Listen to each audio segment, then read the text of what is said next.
अक्षय तृतीया सरल पूजा विधि आइए जानते हैं। बहुत सरल इसकी पूजा विधि होती है। अगर सही विधि से पूजन, दान, पुण्य और कुछ नियम लिए जाए तो अक्षय इसका फल रहता है जो कभी भी क्षीण नहीं होता।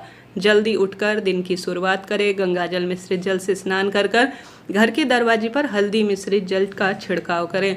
ऐसी मान्यता है इससे माँ लक्ष्मी प्रसन्न होती है और सुख सौभाग्य का वरदान मिलता है।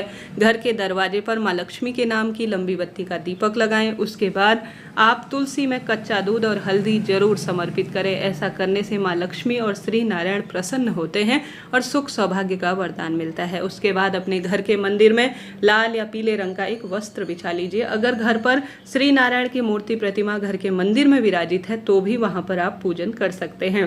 पूजा में दान पुण्य करने की सामग्री जरूर रखिएगा। जैसे सत्तू दान किया जाता है, पानी से भरा हुआ एक जल का कलश दान किया जाता है जो कि अक्षय घड़ा कहलाता है। कई भक्तजन इसे घर पर ही रख लेते हैं, कई भक्तजन इसे दान करते हैं, तो यह बहुत श्रेष्ठ माना जाता है। इस दिन सत्तू का दान और जल का दान सबसे विशेष माना जाता है।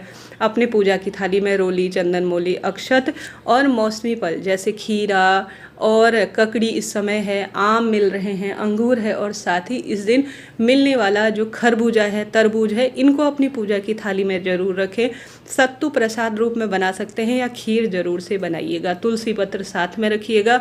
रोली, चंदन, मोली, अक्षत इत्यादि अपनी पूजा की थाली में रखकर ओम महालक्ष्मी नमो नमः या ओम नमो भगवते वासुदेवाय इन महामंत्रों का जाप करते हुए पूजा की थाली तैयार करें। सुंदर भाव सच्चे मन से गंगाजल मिश्रित जल से भगवान को सबसे पहले अभिषेक कराएं। श्री नारायण, माता लक्ष्मी की मूर्ति प्रतिमा को स्नान कराएं। महादेव के शिवलिंग पर जल समर्पित करें। पंचामृत, दूध, दही, घी, शक्कर से भी विग्रह स्वरूप को आप स्नान करा सकते हैं, नहीं तो सामान्य जल के छींटे दें। फिर माता लक्ष्मी, श्री नारायण और सभी देवी देवताओं को रोली, चंदन, मोली भी अक्षत वगैरह समर्पित करें। साथ ही आप सभी दुर्वा, गणेश जी को समर्पित करें। पुष्प इत्यादि जरूर से समर्पित कीजिएगा। साथ के साथ जो आप एक घड़ा लिए हैं दान करने के लिए, उस पर हल्दी और कुमकुम का स्वास्तिक बनाकर उसके कंठ पर मौली बांधें और भगवान जी के समक्ष इसे रखें। इसके ऊपर एक कटोरी में चीनी जरूर भरकर रखिएगा। दान पुण्य के लिए जो भी मौसमी फल हैं वह जरूर से रखिएगा। उसके बाद भगवान के नाम मंत्र का ध्यान करते हुए कपूर और दीपक से भगवान की आरती विधि विधान से जब पूजा हो जाए उसके बाद आप करिएगा। अक्षय तृतीया की व्रत की कथा सुने, संभव हो तो व्रत करें, नहीं तो व्रत नहीं कर सकते तो पूजा विधि, उपाय, नियम के बाद आप अपने व्रत को भी खोल सकते हैं। कनक धारा स्रोत, विष्णु सहस्त्र नाम का पाठ, श्री शिवाय नमस्तुभ्यम महामंत्र का जाप या ओम नमो भगवते वासुदेवाय महामंत्र का जाप या महालक्ष्मी च विद्महि विष्णु पत्नी च धीमहि तन्नो लक्ष्मी प्रचोदयात्, इन मंत्रों का जाप करते हैं या आप माता लक्ष्मी से संबंधित किसी भी स्रोत का पाठ करते हैं तो बहुत सुंदर इसके परिणाम दिखते हैं। हल्दी कुमकुम श्री नारायण के और माँ लक्ष्मी के श्री चरणों में समर्पित कर आप विधि विधान से पूजन को संपन्न करें। हल्दी का स्वास्तिक अपने घर के मंदिर में और घर के दरवाजे पर और तिजोरी में जरूर बनाएं। साथ ही अपनी तिजोरी में जो गहने रखे हुए हैं वह भी आप रोली, चंदन, मोली से उन्हें समर्पित करें। थोड़ी देर अपने घर की तिजोरी को जरूर खोलिएगा।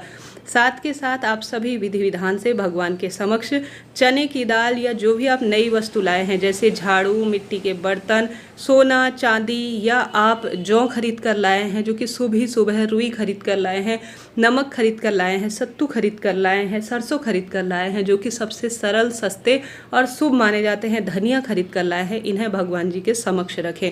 अब पूजा विधि नियम हो जाने के बाद आप सभी को जो आपने जल का कलश लिया है उसमें जो वस्तु रखी है आपने, जो दक्षिणा है और जो चीनी है और साथ ही मौसमी फल है, उसे पंडित जी के चरण स्पर्श कर दान कर आ जाइएगा। आप इस दिन सत्तू का दान करते हैं या कोई भी जल का पात्र किसी मंदिर में या किसी प्याऊ के स्थान पर जहाँ पर पानी वितरित किया जाता है वहाँ दान करते हैं तो पितरों को भी सुख मिलता है। पवित्र वृक्षों का सिंचन जरूर करें।